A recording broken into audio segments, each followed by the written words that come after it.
Abuja.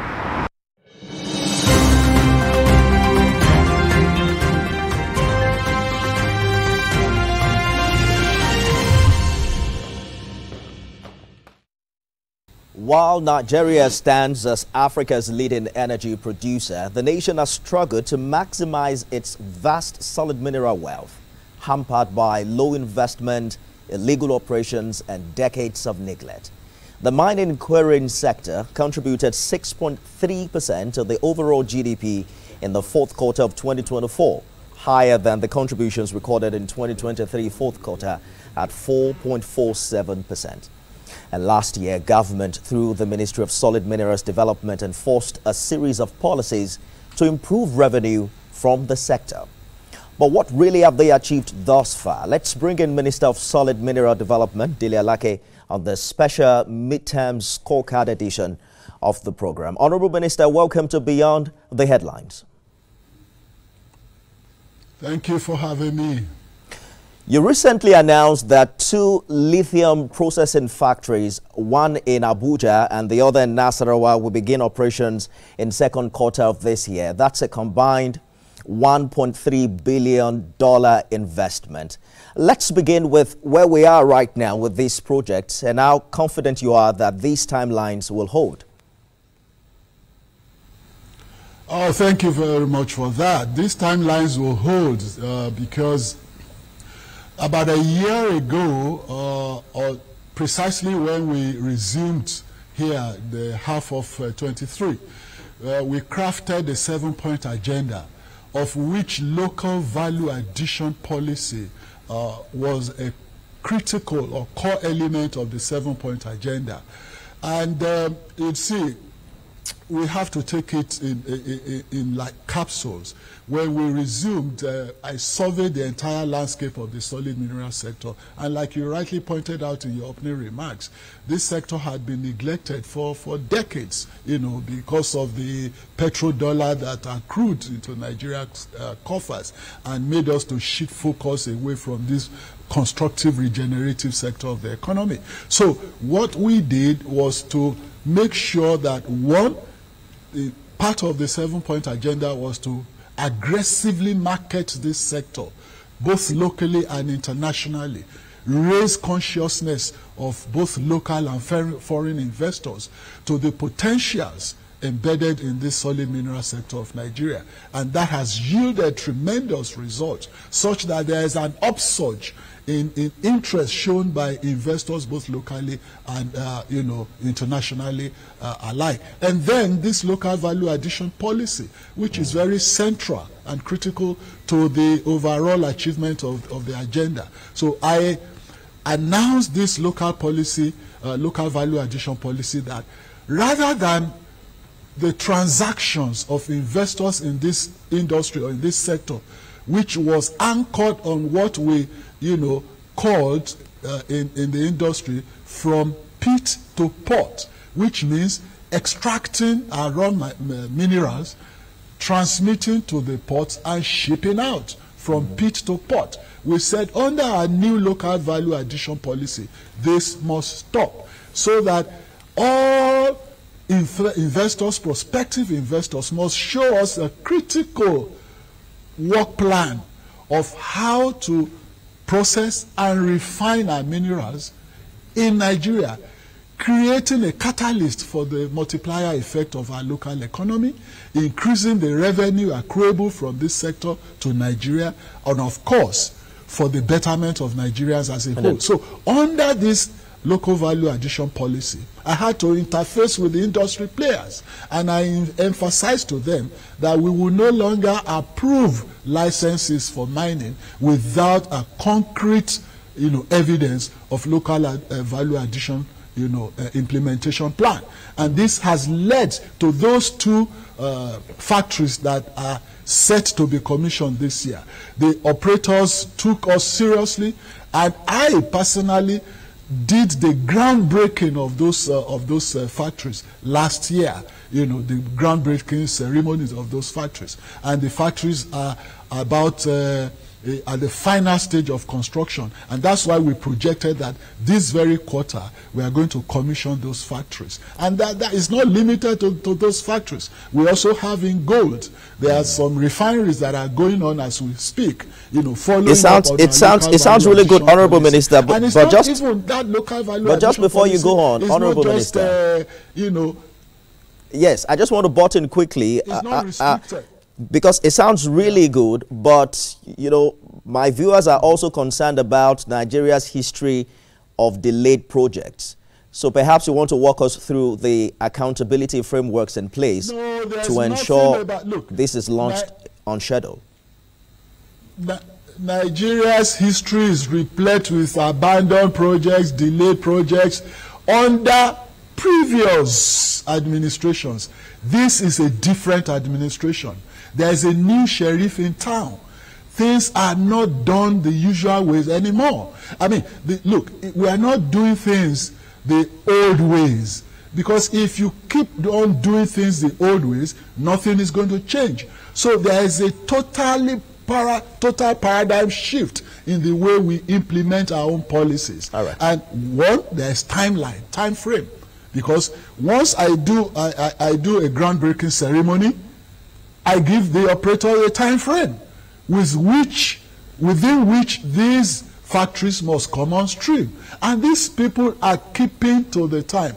I'm a journalist, and you understand the dynamics of journalism. We operate on deadlines. So, and that is that kind of attitude and culture that I've brought into the solid mineral sector. We operate on deadlines here. So we give time frames for every policy that we enunciate, that we conceptualize, and that we are executing. So there is no fear at all about delayed projects or anything of the sort. And I was going on with this local value addition policy, complementary. Absolutely. It's so complementary, not just to our own local environment. I have said this at various fora. A year ago, at the Future Minerals Conference in Riyadh, I presented Nigeria's position on local value addition. And all the African ministers of minerals there got excited about this policy, immediately gathered together and formed the African Mineral Strategy Group. And I was elected the chairman, and I'm the current chairman of the African Mineral Strategy Group, which means our local value addition policy is resonating all over Africa. It's now a continental policy, and so many countries have signed on that the last count, about 18 African countries have signed on this policy and are members, bona fide members of the African Mineral Strategy Group, and the list is still increasing. And even 2 weeks ago in Paris, I also emphasized this local value addition policy when I made presentation to the Europeans, Americans, investors and all that, that we no longer want an unequal exchange of economic transaction between Africa and the rest of the world. And we're going to touch on that quickly, for everybody. Mr. Alake. So they must come back. Absolutely. Yes, I implement our local value addition. I hear you policy. clearly. We're going to touch more on local value addition and whether or not we're also getting as much value in the many agreements we have reported you talk about in time past. But let us touch on illegal mining quickly. You have been advocating that illegal miners legalize their operations. You've said over 250 mining cooperatives have been formed in a year, with 50 joining monthly.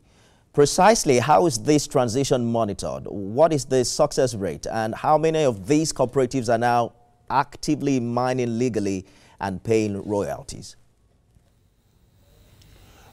Exactly the statistics that you just reeled out is the situation on ground. When we came in, that cooperative policy is just one aspect of our two-pronged approach to solving the issue, the protracted problem of illegal mining in Nigeria. The first part of the policy is the coercive method, or the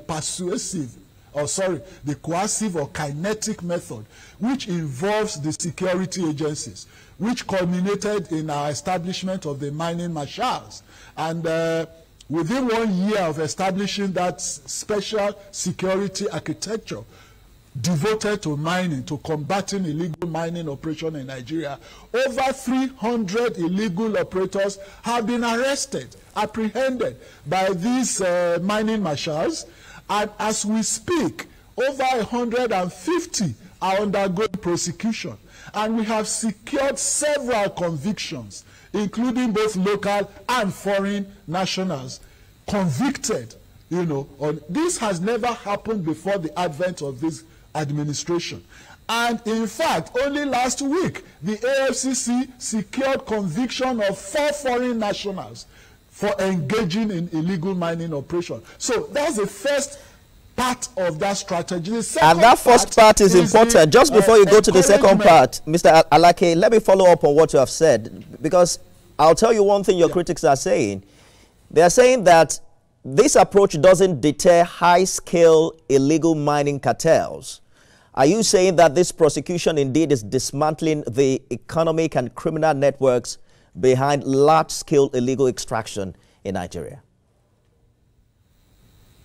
Look, don't forget that in any society you have illegal people, illegal operations in virtually all sectors. It's not peculiar to Nigeria. So we don't need to glare about it. We need to tackle it. We need to see it as a challenge and tackle it. And that's what we're doing.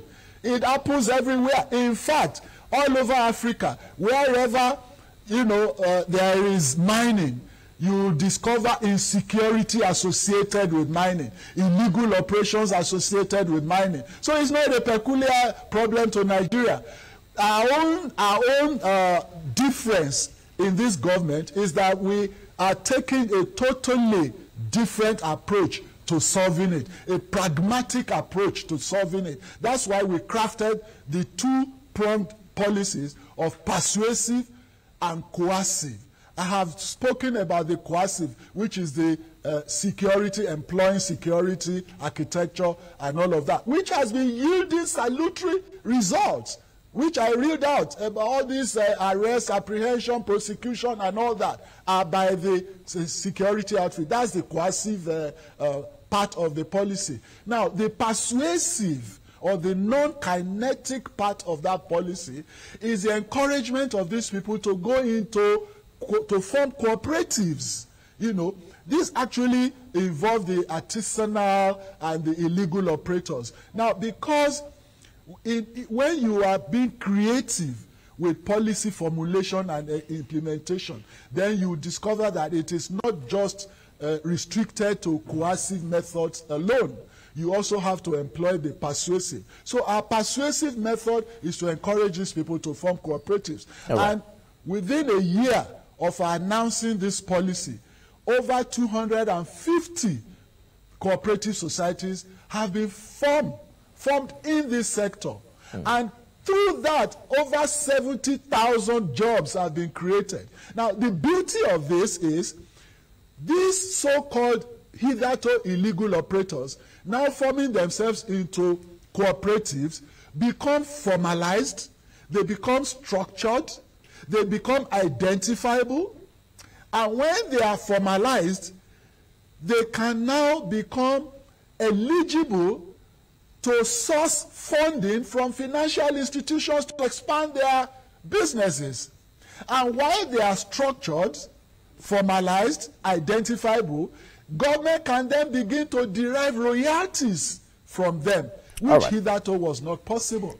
And this has, again, like I said, been yielding positive results. Over 70,000 jobs have thus been created. Honorable Minister, you have highlighted quite well the economics of things, but there is the environmental side of mining. And I'm looking at the figures here. You shared that 955 applications were processed, 867 licenses approved in first quarter this year, including 512 for exploration.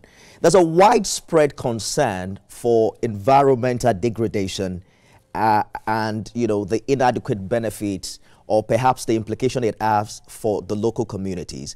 Is there a strict regulation you're working by to know if we're not doing too much in a particular area and considering the impact it's also going to have on the environment? Now, this formed it actually was number 3 on our 7-point agenda, which I told you we crafted on assumption of office, because having surveyed the landscape of the solid mineral sector on resorption here, we found that environmental degradation, formed a critical element of the lapses that we found on ground. And the first thing we did was to review the community development agreement, which was on ground. Now, hitherto, you had to obtain licenses were approved without the presentation of letters of consent as a precondition for approving licenses. And this led to all kinds of disputes and litigations, inhibiting progress, and business operations in the environment, which also led to environmental degradation and community neglect, because where 2, 3, 4, 5 operators or companies are engaged in dispute with local communities over letters of consent, they won't have business engagements. And if they don't have business engagements, there will be no profit made. And if there's no profit made, no revenue accruing, there will be nothing to repatriate back to the communities. So we had to review the community development agreement and made letters of consent, the presentation of letters of consent from the communities, a precondition for our approval of applications for licenses. And this has also yielded very positive results. All right. Now, you have to present a letter of consent from the community in which you intend to operate, for us to approve your letter of, your license. Now, not only that, we increased the amount of CSR, the volume of CSR, corporate social responsibility, that must be paid back into the communities where mining operations occurred. Not only that, environmental remediation is also a precondition. You must show us a concrete plan of environmental remediation before we also approve your license. And of course, we have a department in the ministry, environmental monitoring and compliance department that monitors all of these things. So we are not just engaged in rhetoric, we are engaged in pragmatism, and we monitor all of these things. And let me burst your bubbles. In fact, you know that our revised community development agreement is now being copied by South Africa. South Africa has been engaged in mining long before Nigeria. In fact, mining is one of the mainstay or economic pillars of South Africa. But still, they had to come to Nigeria, study our community development All right, Honourable Minister. agreement. And this was even attested to by the president of South Africa. Honourable Minister. I was in the hall in Cape Town when he mentioned this. Now that my bubble is burst, weeks ago, I hosted the let us take a short break and we'll be right back with more. Stay with us, everyone.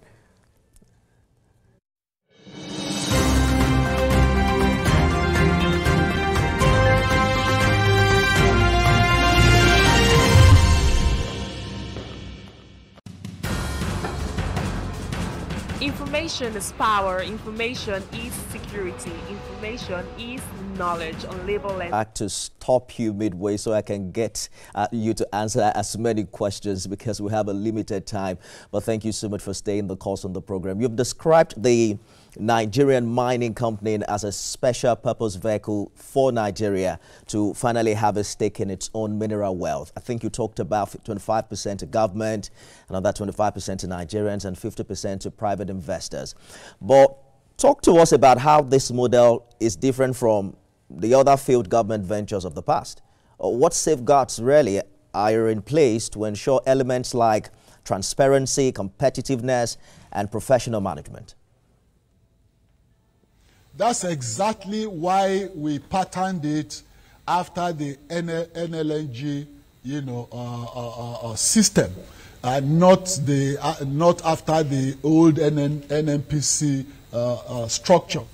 Now, when I resumed, I also saw that the old Nigerian Mining Corporation had become defunct, and there was no vehicle with which Nigeria as an entity can begin to enjoy the benefits of revenue accruing from solid minerals directly, and no SPV, special purpose vehicle, that will engage or on behalf of Nigeria with multinationals and investors coming into the sector. So we designed this new company, Nigerian Solid Minerals Company, which the president graciously approved for us, and has even approved the CEO, the appointment of the CEO, a man we had hunted from Australia, finance mining sector. And he is a Nigerian, and he has resumed and is working with the Ministry of Finance Incorporated, that is Murphy, to bring this company on stream. And they are working assiduously as we speak. Only this morning I had almost a 2-hour meeting with the CEO of that company and the Murphy officials on moving this company forward. Now, the company will be structured, or is structured, along equity participation of 25% to federal government, 25% to the generality of Nigerians. Any individual, any bona fide Nigerian will be qualified to take shares, but limited to totality of 25%, and then 50% to the private sector. Now, the essence of this, the philosophy behind this, is to ensure that this new company is wholly, substantially private sector driven, to satisfy those attributes you mentioned of transparency, integrity, credibility, right? And competitiveness.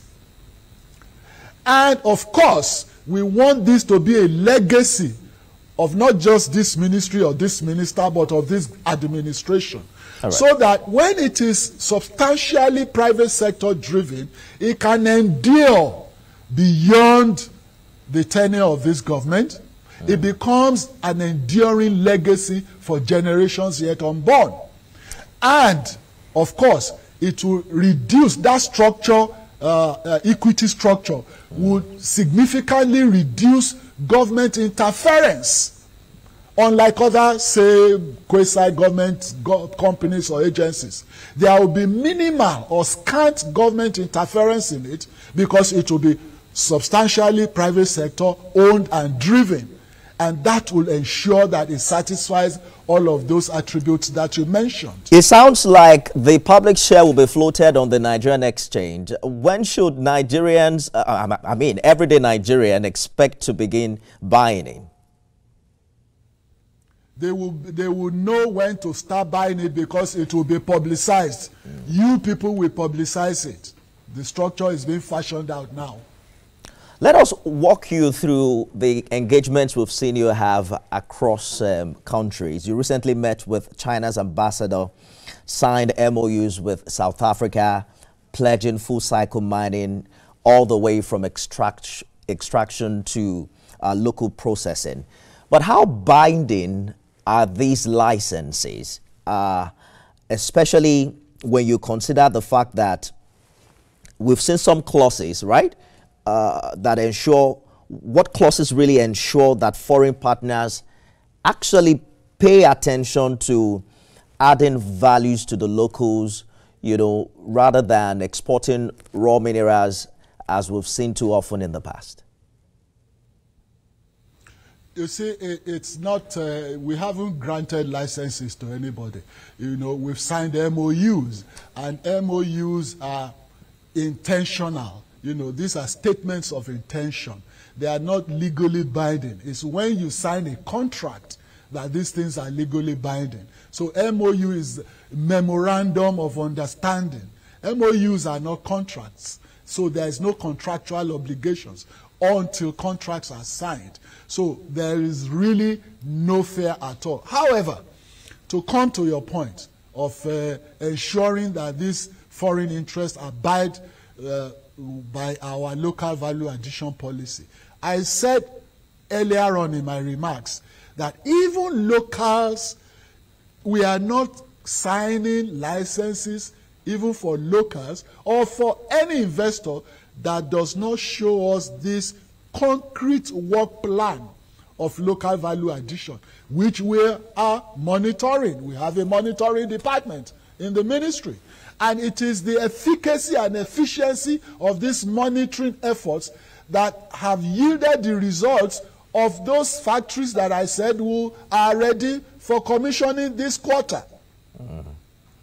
So that's an eloquent example of how efficient our monitoring system is and how passionate we are about the execution of this local value addition policy. That is our legacy. We're not going to joke with it, and we're not joking with it, because that is what we are showing to Nigerians and to the world to showcase the seriousness of this administration. And like I said earlier on, even this policy is resonating beyond the shores of Nigeria. It's reverberating all over Africa. And Africans have embraced it. So it's no longer a localized policy. Nigerians should be proud that Nigeria is now driving the local value addition policy for the entire African continent. Okay. That shows we are leaders in this regard. And just, you know, this is very remarkable. Noting that only less than 2 years that we came into government, we've been able to put the Nigeria solid mineral sector on national, continental, and international, space. Honorable Minister, it sounds a lot like everybody is now grappling and rushing to Nigeria for investment, because we've created an enabling environment. All right. It sounds like you're assuring Nigerians that the benefits of these agreements and policies are on their side and on the horizon. But what are the short-term wins for Nigerians, especially host communities? What can they expect by, say, end of this year? Are there jobs to look forward to, revenue, or some form of infrastructure? I just told you that even through the formalization of, cooperatives, we've been able to create 70,000 jobs within 1 year of announcing and implementing this. Well, I'm sure you know that we have bigger potential than that. I mean, the mining operations itself by the mining companies. Over 3,000 jobs have been created. We've had upsurge in the registration of mining companies, which led to mining operations. And don't forget that there is multiplier effect for each company that engages in mining.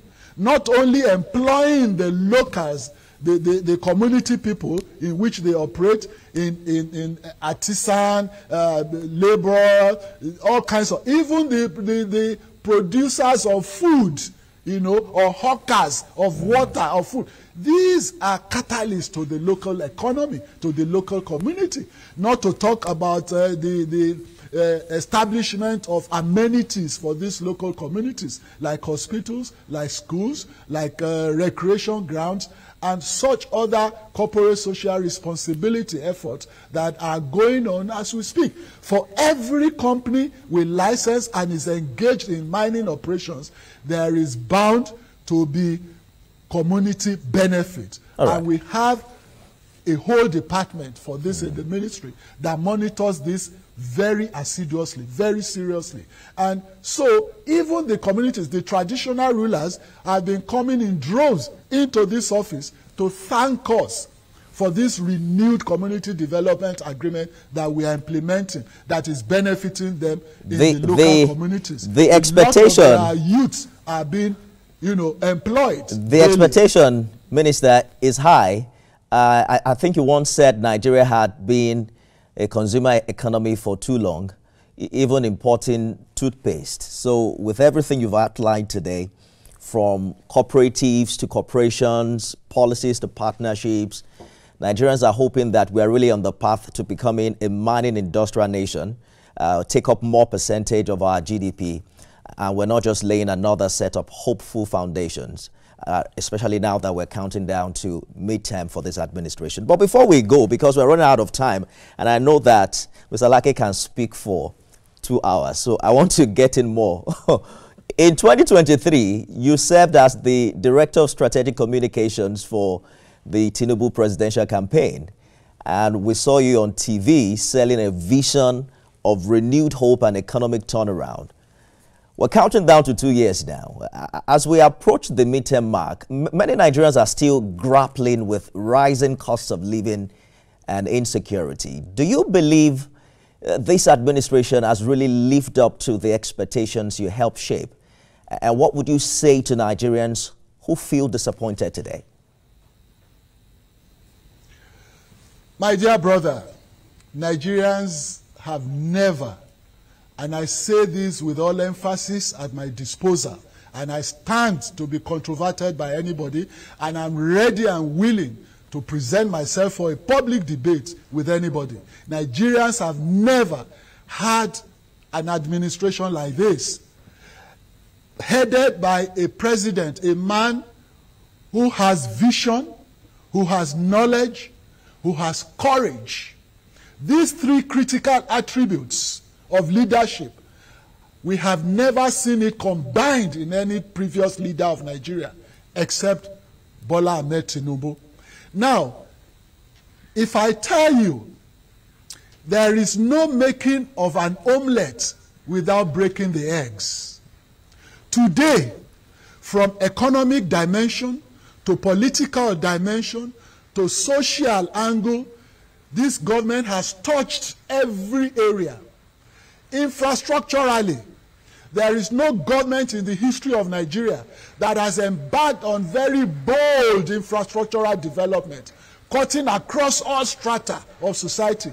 Take the game-changing Lagos-Calabar Coastal Highway. This was something dreamt of over 40 years ago. No administration had the courage, the boldness, the audacity to implement it. Whereas we've had administrations that govern this country swimming in money, but lacking in knowledge and vision. Bola Ahmed Tinubu has done it. Don't forget that the issue of fuel subsidy that has been creating ripples. This was a bottomless pit for Nigeria. If you want to restructure an economy like Nigeria that had been in the economic doldrums and in the abyss for decades, you have to stop digging. And when you are in the hole, you stop digging. And the only way to stop digging is to seal the leakages, to plug the loopholes. Now, the oil fuel subsidy was a huge loophole that the president had to plug immediately on assumption of office. What has this translated to? It has translated into a humongous amount of revenue accruing to the entire structure of government all over the nation, federal, state, local government. The state government, the subnationals, have never had this type of revenue accruing to them in the history of Nigeria. I mean, let's face facts. Let us move away from emotions and sentiments and face realities. The subnationals, and these are attested to by governors, they've never had this amount of money. So what should the citizenry do? Ask your leaders at the subnational levels. What have they done with your revenue? All right. One governor recently confessed publicly that his allocation has tripled since the advent of this government. So what has happened to this allocation? This revenue, increase in revenue is supposed to percolate down the line. So the president has done his bit by removing this huge allocation that was going to the private pockets of smugglers, of fuel smugglers, of the economic parasites. those who are lynching the country economically, draining the Nigerian citizenry. Now, that is one aspect of it. On the federal side, a lot of this revenue have been diverted into huge infrastructural development. Like I mentioned, the Lagos-Calabar Coastal Highway. As we speak, the Sokoto-Badagry Highway is ongoing. This cuts across 7 states of agrarian land, opening those states into huge agricultural land. The Lagos-Calabar Coastal Highway, with coastal lanes traversing 9 states, is an economic game changer. Imagine the property value all along the 9 states. Imagine the economic tourism that would, come up all along the 9 states of the South. Not to talk of those of the North. Not to talk of other agricultural inputs.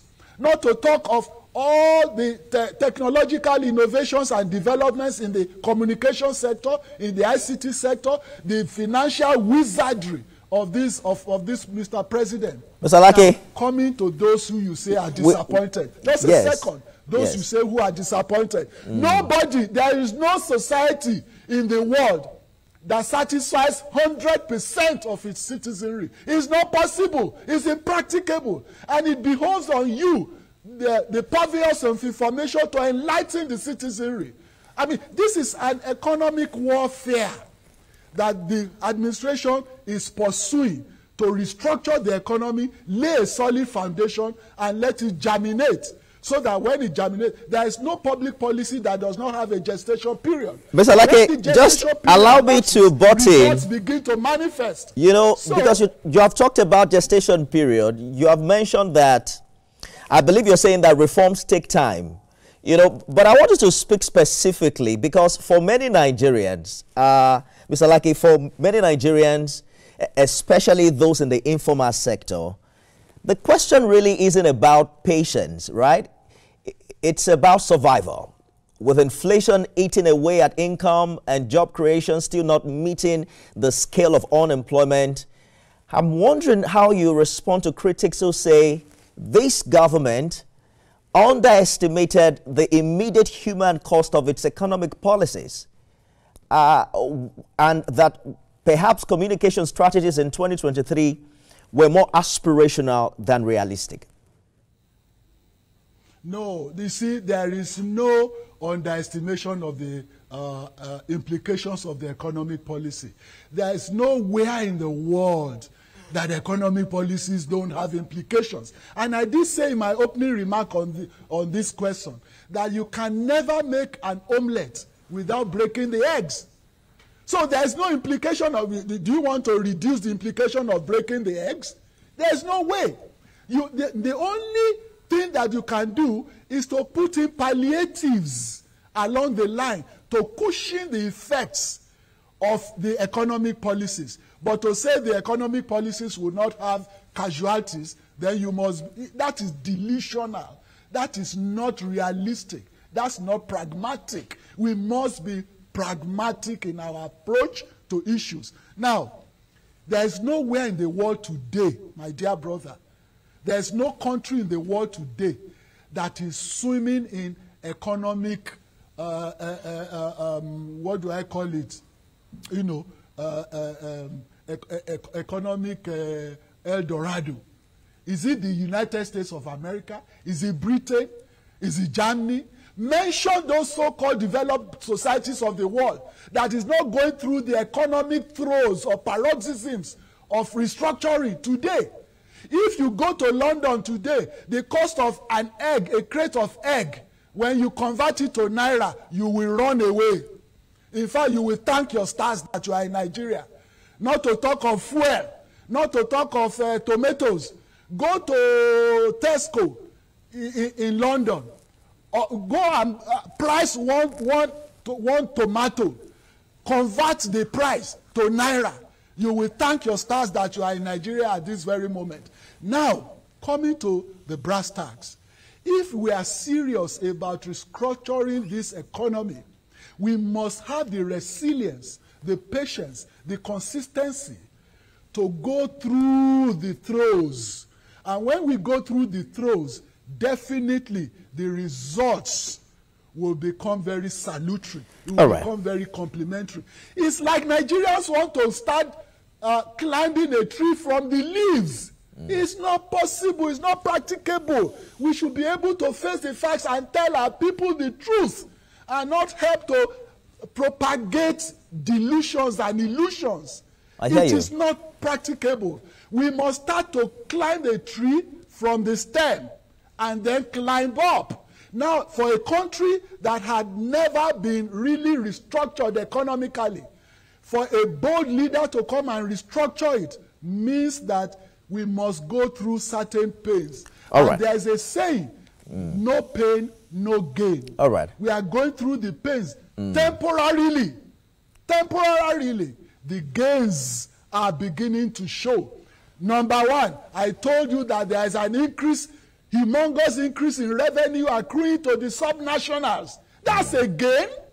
Absolutely, it is. But I'm just hoping that... What are they doing with these gains? I'm sure that the Tinubu administration... The citizenry must direct their Honorable Minister, I'm sure that the Tinubu administration would hope that your position resonates with majority of Nigerians, because the conversation on the street would be, for instance, it's a gestation period.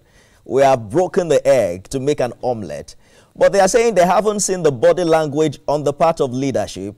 You are not caught in cost. There are certain things that have been on media for the past 2 years that did not resonate with many Nigerians who suffer the shoe where it pinches most.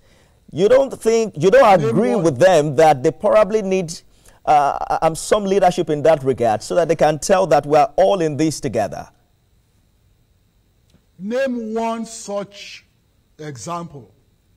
Oh, we have numerous examples. The conversation about building a house for the vice president. Mr. President got a fantastic car. I mean, there's an endless list of examples that we can talk about, but we don't have as much time.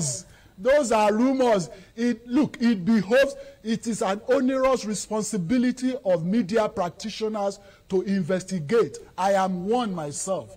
And in our own days, when we were in active journalism, we don't just listen to rumor and propagate the same. We delve into the issue. We will take pains to investigate. If I were a reporter today, I would look into the background of the story. People don't do background checks. There's no longer sense of history in this profession. For instance, the house of the vice president that you said they are building. Go and look at the house of the vice president currently, right? Now, if you wanted to build such a house, you are not building it for the individual that is occupying it today. You are building it for posterity. And it has to endure. Let me give you an example. When the current president was governor of Lagos State, and he was embarking on infrastructural development of the state, I was a member of that cabinet. I was in the executive council when all of those policies were being enunciated and conceptualized and executed. The Awolowo Road Ikoyi that you see today, many Nigerians that came to Lagos less than 25 years ago will never know how that road was. Right? That road was a single lane road. And the governor then said we needed to expand that road. All the buildings that abutted that road at that time, the property owners were afraid that they were going to demolish their properties for the expansion of that road. And we said, no, we are not going to demolish anything. We ended up not demolishing any house, right? But the important thing, significant thing that is relevant to your point is that the governor then, Bola Ahmed Tinubu, said, we must build a road that will last minimum of 25 years without a single pothole. So it had to be more expensive than the one built for 2-3 years. Today, 25 years after, go to Awolowo Road, Ikoyi, and tell me which pothole you see on that road. All right. That was built 25 years ago. I hear you, Mr. Lake. And I wish that. So that is what is being done. I wish we had all the time, right, Honorable Minister. But the truth is, I wish so too. Yes, but I'm hoping that you also got the message, because my job as a journalist is also to intimate you with what the people feel and what they are saying. The people are saying they are not seeing this government cutting costs. The lawmakers are spending billions buying cars. You know, we are building houses at the time where Nigerians are feeling. I can tell you precisely how much I pay for fuel, how it impacts my transportation and my take home as we speak today. So, but just as we wrap up quickly, yes. Honorable Minister, as we wrap up, walk us through. Sorry, before you wrap up, the Nigerians that you say are complaining legislators are buying cars. Yes. Who elected those legislators? Are they not the same Nigerians? Well, that's the point. A Nigerian is away from government. Wait a minute. The father a Nigerian is away from government. The more strident and loud he is against government. The nearer he is to government, the more silent he becomes. But they're not silent, they are talking. Nigerians are talking. Nigerians are expressing their opinions and how they feel about precisely how their leaders, behave. Nigerians are talking, they're not silent. In any way, they aren't, and they can only hope that the leaders are listening to them. Mr. Lake. All right. Good place to leave it. Honorable Minister, Solid Mineral Development. Quite an interesting conversation. Thank you so much for talking to us. And then we wish you and the government all the best. Thank you so much for coming. Thank you very much. We'll be right back with more right after this. Stay with us, everyone. Continues, everyone.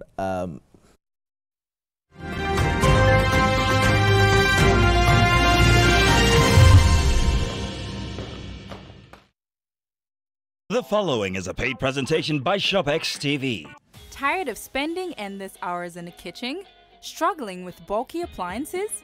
Cooking should be a delight, not a chore. Tired of messy cleanups from kitchen tools that never... But for millions of Nigerians, the stakes are not theoretical. They are daily and deeply personal. As this administration nears its halfway point, the hope is that these policies will continue to make impact and that the minerals beneath our feet begin to lift the lives above them. We'll be watching, and so will the people.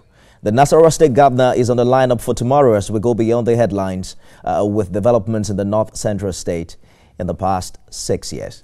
Good evening.